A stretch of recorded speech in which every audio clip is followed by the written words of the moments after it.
Shalom, selamat pagi, salam sejahtera bagi kita sekalian, dimanapun kita berada saat ini.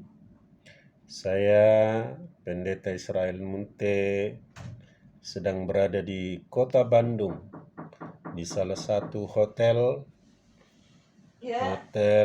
yang bernama Hotel Atlantik. Hotel yang lumayan bagus ya, dan saya sepanjang malam di hotel ini telah menginap bersama dengan keluarga dan melakukan 2 peperangan rohani, dan saya juga meminta petunjuk kepada Tuhan untuk mengenali roh yang ada di daerah ini. Salah satunya adalah roh teritorial, roh penguasa di kota ini, roh yang ada di udara, bahkan roh-roh dari berbagai suku-suku, budaya, dan kaum di daerah ini. Saya mengucap syukur kepada Tuhan karena Tuhan bisa meningkatkan hal itu di dalam diri saya, dan juga bisa memberitahukan kepada saya melalui hikmat dan firman-Nya serta kehadiran Roh Kudus-Nya yang mengurapi saya melakukan 2 peperangan rohani dan mengangkat berbagai sifat di kota ini. Saya memberkati kota ini, saya memberkati para seluruh masyarakat yang ada di kota ini, baik seluruh tokoh-tokoh pemerintah, dari gubernur, wali kota, bupati, dan camat, serta tokoh-tokoh masyarakat adat yang ada di Bandung, Jawa Barat ini sampai di daerah Subang Selatan. Ada sebuah rekreasi yang sangat indah, dan begitu banyak orang sedang berduyun-duyun ke sana untuk menikmati keindahan alamnya dan untuk juga mendapatkan kesembuhan kesehatan dari penyakit yang mereka alami, karena di sana ada kolam air panas atau air hangat yang langsung dikelola di pegunungan itu sendiri, sehingga dibuat berbagai klasifikasi dari kolam itu menjadi sebuah rekreasi, taman perkunjungan dari banyak orang dari berbagai daerah, berbagai kota, Bapak Ibu Saudara. Saya mengingat firman Tuhan yang terdapat di dalam kitab Efesus pasal yang ke-6 yang telah dituliskan oleh Rasul Paulus kepada jemaat di Efesus, yang dikatakan dalam ayat 11 sampai dengan ayat yang ke-13. Saya akan bacakan ayat ini, Bapak Ibu Saudara.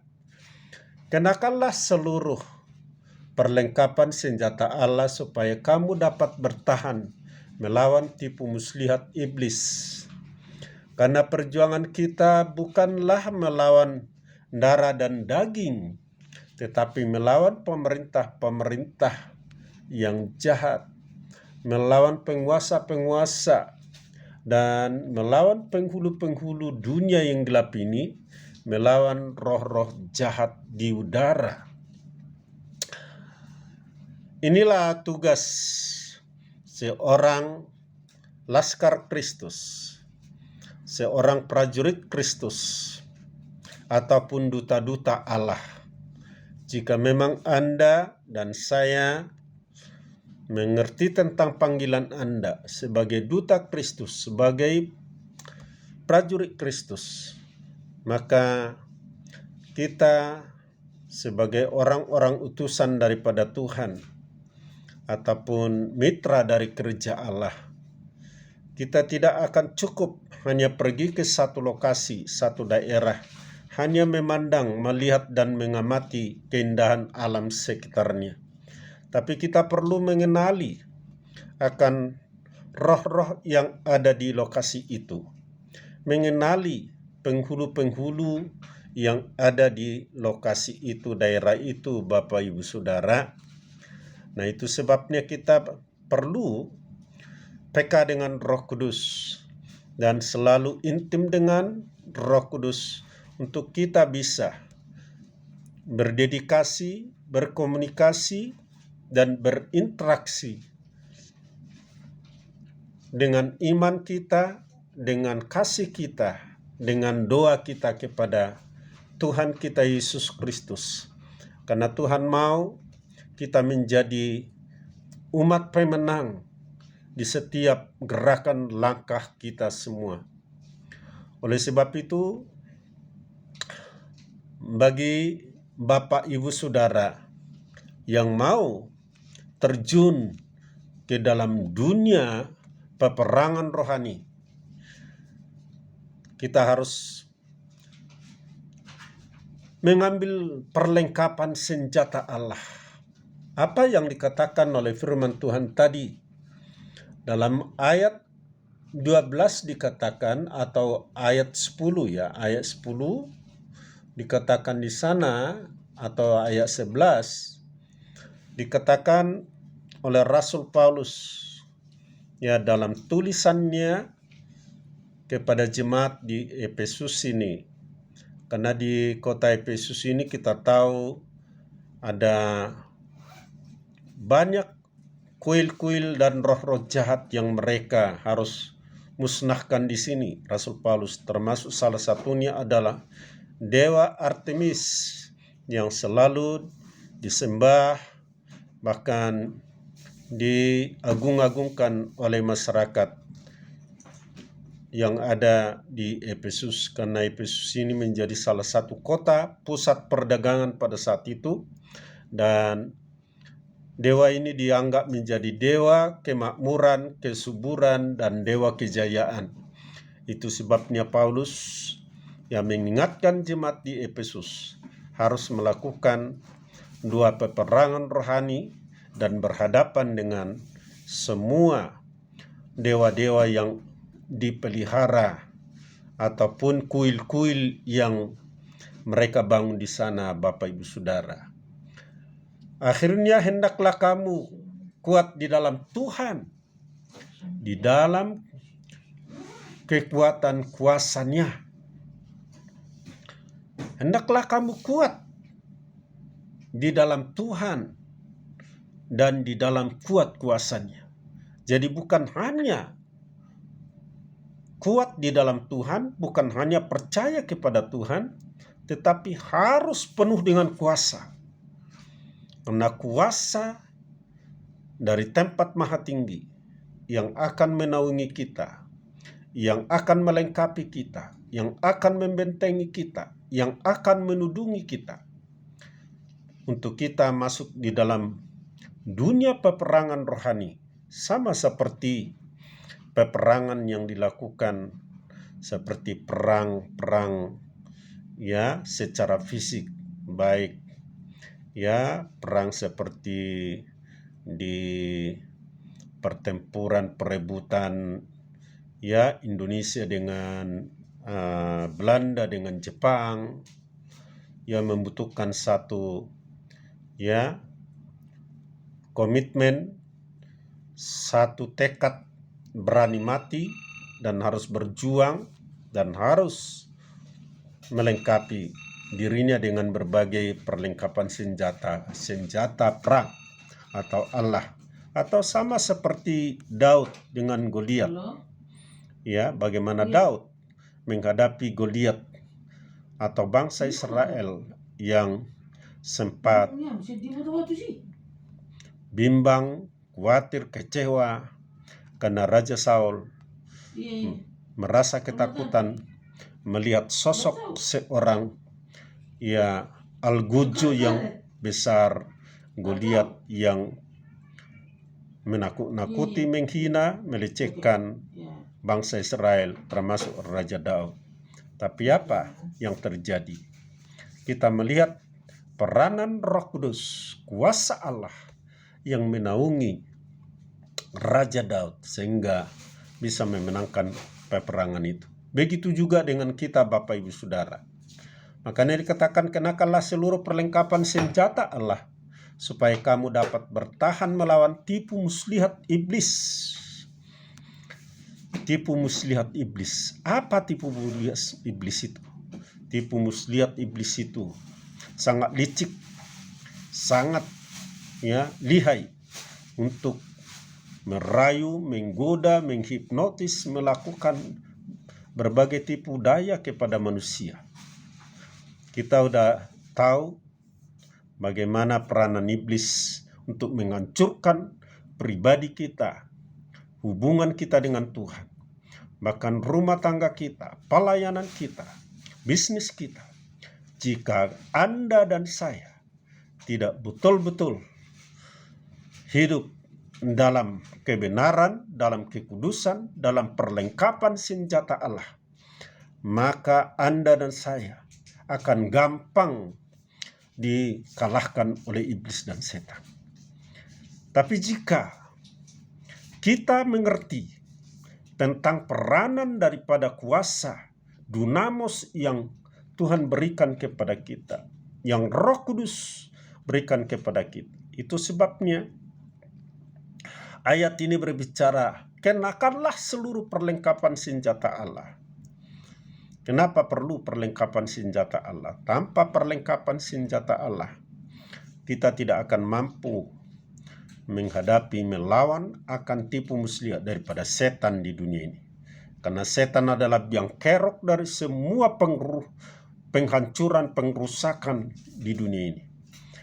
Makanya banyak angka perceraian, banyak narkoba, banyak judi, banyak orang-orang pergi masih percaya kepada perdukunan, percaya kepada ilah-ilah dunia ini atau tahayul-tahayul, percaya kepada santet, percaya kepada kuasa-kuasa kegelapan, bahkan percaya kepada mistik-mistik yang dianggap bisa membuat aman, menjadikan dia kaya, menjadikan dia hebat, dan menjadikan dia naik posisi dalam bidang-bidang jabatan tertentu.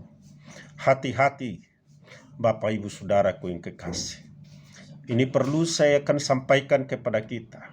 Saya yang berada sekarang ini di kota Bandung, di salah satu hotel. Saya selalu berdoa dan mengangkat tangan, mengucap syukur, mengadakan 1-2 peperangan roh, dan melakukan pengurapan di hotel ini, bahkan di daerah Subang. Saya mengurapi sekeliling, ada sekitar 15.000 hektar daerah rekreasi di sana. Saya selalu berdoa dan mengucap syukur. Saya katakan, terima kasih Tuhan, Kau membawa saya di daerah ini. Itu saya bisa mengenali roh-roh yang ada di daerah ini. Bahkan penghulu-penghulu di daerah ini. Bahkan kuasa-kuasa kegelapan. Ada banyak roh Biljibul. Ada banyak roh legion. Ada banyak roh-roh. Bahkan roh-roh perdukunan. Kalau di daerah Jawa ini terkenal dengan babi ngepet, santet, bahkan kuntilanak dan lain sebagainya Bapak Ibu Saudara. Tapi saya yakin bahwa Yesus adalah panglima tertinggi dalam hidup kita. Yesus adalah pahlawan sejati kita. Itu sebabnya kita harus betul-betul mengerti tentang peranan peperangan rohani di setiap daerah, di setiap suku, di setiap lokasi, kita perlu mengenali akan roh-roh yang ada di daerah itu, atau roh-roh teritorial, roh-roh penguasa-penguasa yang kasa di daerah itu, bahkan roh-roh tahayul sekalipun. Ya, Bapak Ibu Saudaraku yang kekasih. Inilah firman Tuhan yang dapat saya sampaikan kepada kita pada pagi hari ini. Saya berdoa, ini di kamar saya, di hotel saya tinggal bersama dengan ada istri, keluarga, dan ada anak saya di kamar yang lain, dan saya mengurapi kamar ini. Saya memberkati, saya pergi keluar, saya ke lobi, saya berdoa, dan saya memberkati bahkan restoran yang ada di hotel ini, Bapak Ibu Saudaraku yang kasih.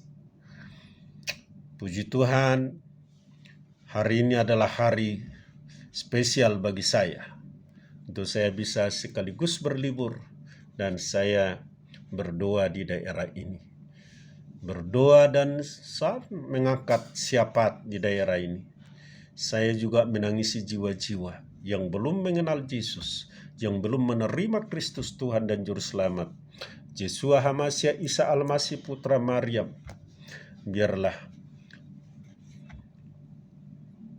mereka mengenal, mereka mengerti, dan mereka percaya bahwa Dialah Juru Selamat, Dialah Hakim yang adil, Dialah yang paling saleh dan paling terdekat kepada Allah Bapa di surga. Dia akan datang kembali, turun ke bumi ini, akan menjadi hakim yang adil dan setia untuk mengangkat gerejanya, membawa saya dan Anda semua. Tuhan Yesus memberkati. Mari kita berdoa. Bapa di dalam surga, saya bersyukur, berterima kasih melalui Tuhan, firman Tuhan ini, peperangan rohani ini.